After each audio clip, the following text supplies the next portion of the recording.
really important game going down to Blacksburg and playing in front of a sellout crowd, white out, I guess.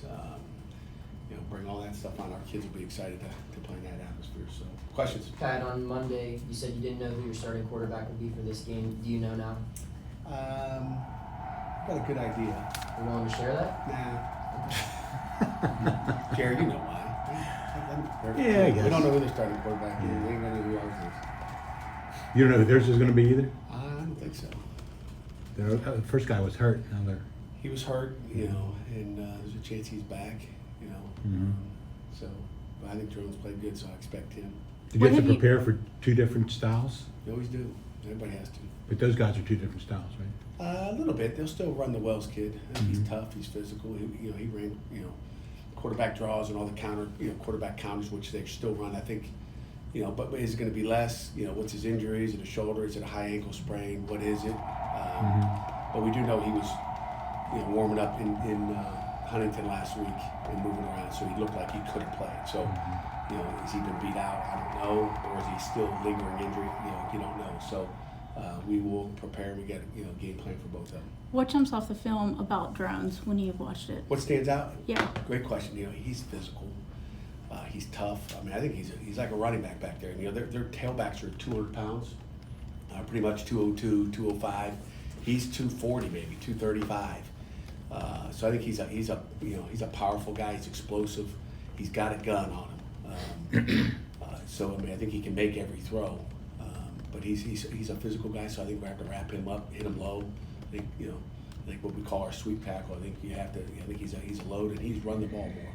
I would think they're going to run the ball with Drones more than they would with Wells. So there's probably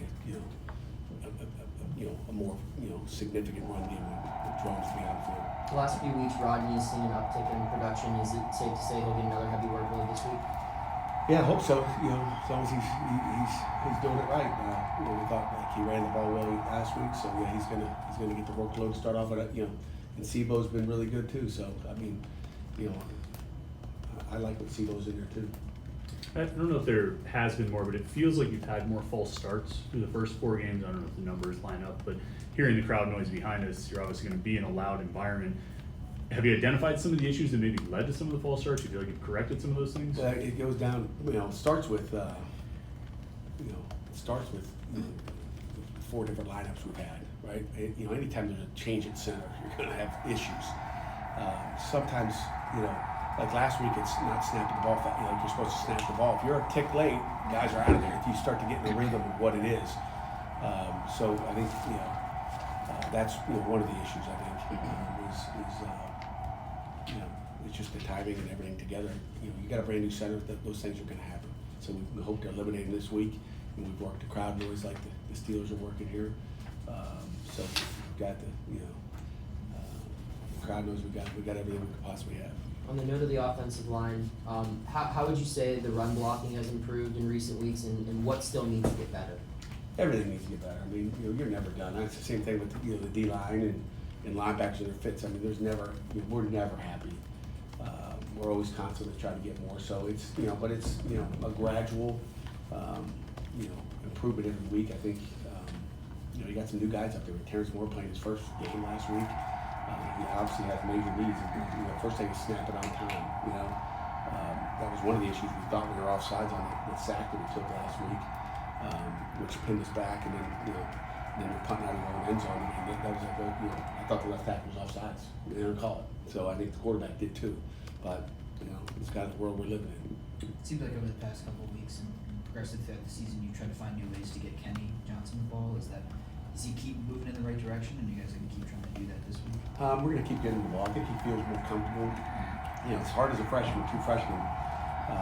And I think he's getting ready a little bit more confident when you watch him return that kickoff. It's like we just got to find more ways to get it.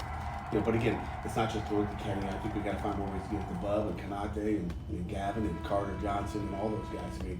But it ends up being like, who are they covering? It's a bad decision by the quarterback. He throws it to a guy because he likes him, or thinks he's going to be open. You can't think he's going to be open. He's either open or he's not, and you got to go through your progression as a quarterback.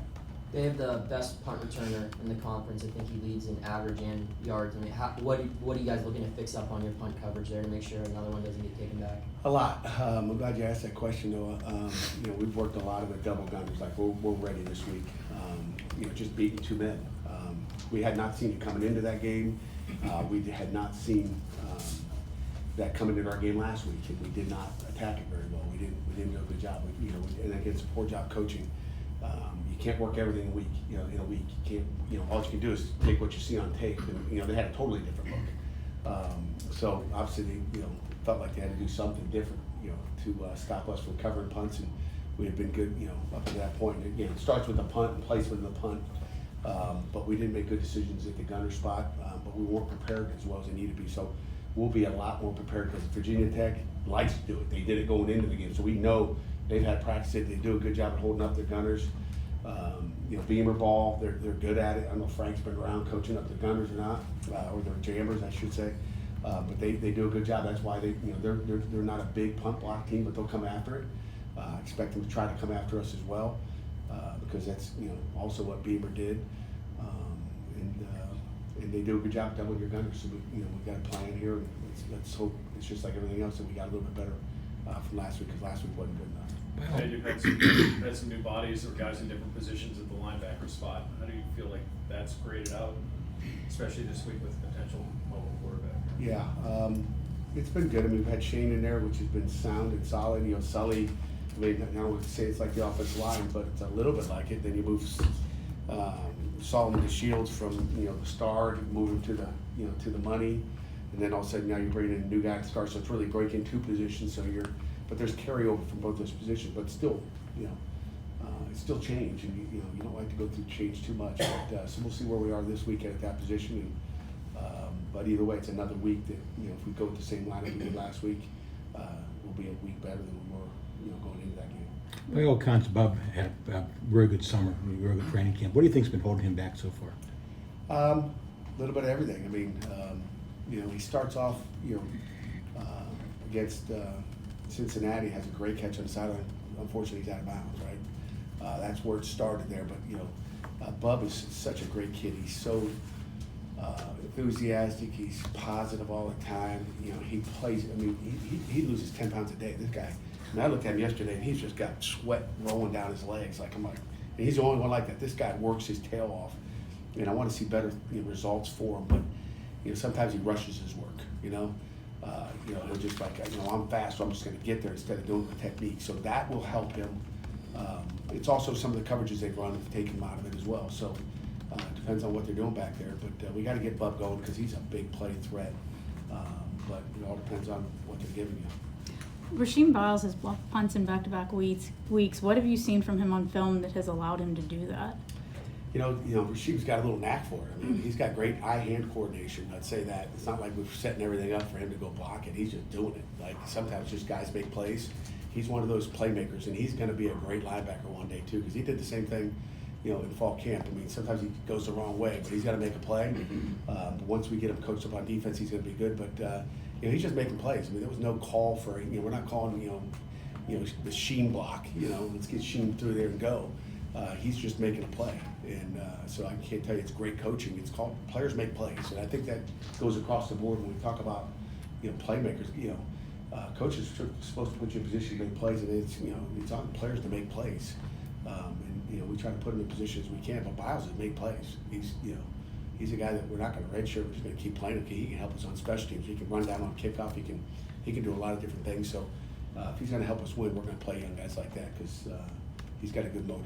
Charlie talked about it this week, how you guys are, I think, 39-6 in your time here when you win the turnover battle. What do you guys do to create so many opportunities to force turnovers? No, we're not creating enough. Okay, so whatever we did in the past, we need to get back to it. So if you find out, let me know.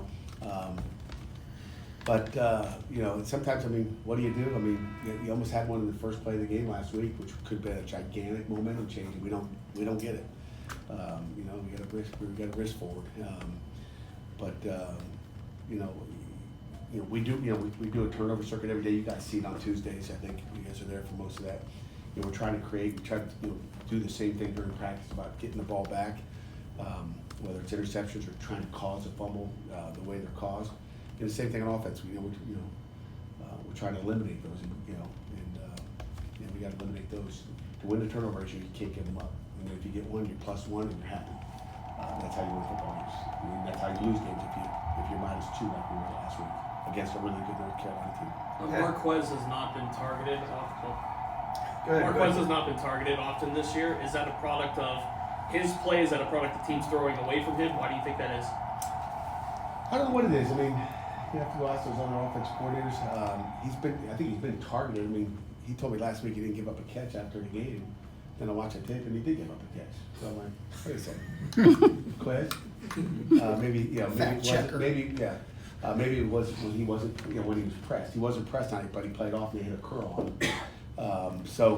I haven't had a chance this week even. You're so busy, I haven't had a chance to call him out on that, but I'll get him now. He'll probably be watching your news feeds, I guess, and tweet it out afterwards. He'll probably see it. I don't know. I mean, he's a good football player, and that would feel good with all those guys. Sometimes you get targeted, sometimes you don't. Sometimes, I don't know. Anything else? Give up any targets this Will? week. Pat, it seemed to me a couple times last week in third and long situations, the 86 is making his way off the field, and you're going 4 wide. Given his productivity and the fact he's the most reliable guy you got, especially downfield, should there be any situation where he's not involved when you got to throw the ball? Should be not any situation, but if he's coming off the field, it's because he's tired and he tapped out. Because I don't think we take him out, but after depends on how many plays in a row he went.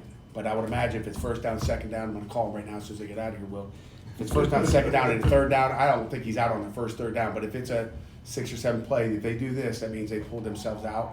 But we got great confidence in Carter Johnson as well. I mean, that guy's made plays when he's had opportunities. I mean, I haven't seen Carter drop a ball yet either. So we know we're not taking him out on purpose. I can tell you that. I mean, considering Phil obviously looks like if he's available, he's got a lot of confidence in him. If you got to go to Christian, does it look like how important is he, just in terms of letting these guys relax? Gavin. How important is he for what? In helping them relax, and I mean, if they got to throw the ball, and he's obviously been dynamic in that phase of the game. Right. You're saying just Yeah, I mean, being out there he's help like them? a security blanket almost. It seems Yeah. like out of your guys. No question about it. I mean, you know who's making those contested catches and who's not. And he's one of those guys that is, and you certainly got to go to him. So I think everybody feels good with Gavin when he's out there. And if it is Christian, what do you think some of the things he learned from looking back at that tape in the second half? You hope that he I think there's a lot. I think when you get your first action of 23, you learn a lot. He's got to get into the right checks at times, which he didn't all the time, and those are some obvious things that we see in our room. Some different alerts that he needs to be aware of. That he needs to make sure he does what we want him to do, not does his own thing out there. We've got a lot of faith in Christian. And like I said, you guys think I'm like a broken record. I love Nate Yardell too. I'll say it again. I wish we could play a 3-quarterback system, Jerry. Maybe we put that in. I thought you said you weren't going to rotate guys. Huh? Didn't you say you weren't going to rotate I guys? said 3 at the same time. Oh. 3 at the same time. I didn't say 3 3 different series. You put all 3 of it in. 3 at the same Really time make- would be interesting. Yeah, it'd be interesting. What kind of week did Phil have? Phil had a good week. Was that the best you've seen him play in opinion from that first half against North Carolina? You know what? It's been a while since I looked at Wofford, but he was pretty good against Wofford. But it was Wofford. So as far as a Power 5 game, I would say that first half was really solid. Was it just as simple as taking what's there? I mean, what did he do well? He made good decisions with the football. That's the first thing. It's about decision making, and I think he was on target more. I think he was just a little bit more comfortable for whatever reason. He was comfortable. Virginia Tech head coach Brent Price spoke about having a relationship with Christian when they were at Penn State together. So I was curious, when you have a quarterback and they've been in the same room with the coach that they're going to be facing, is there any concern going into a game, or do you just stick with the same game plan as you would? Christian's playing in a different offense at Penn State, so whatever he was at Penn State, he's different now, whether it's good or bad. I'm not worried about what Coach Pride thinks about Christian when he was at Penn State. Anything else before we wrap up? Okay, Coach, thank you for your time. Thank you all for your time.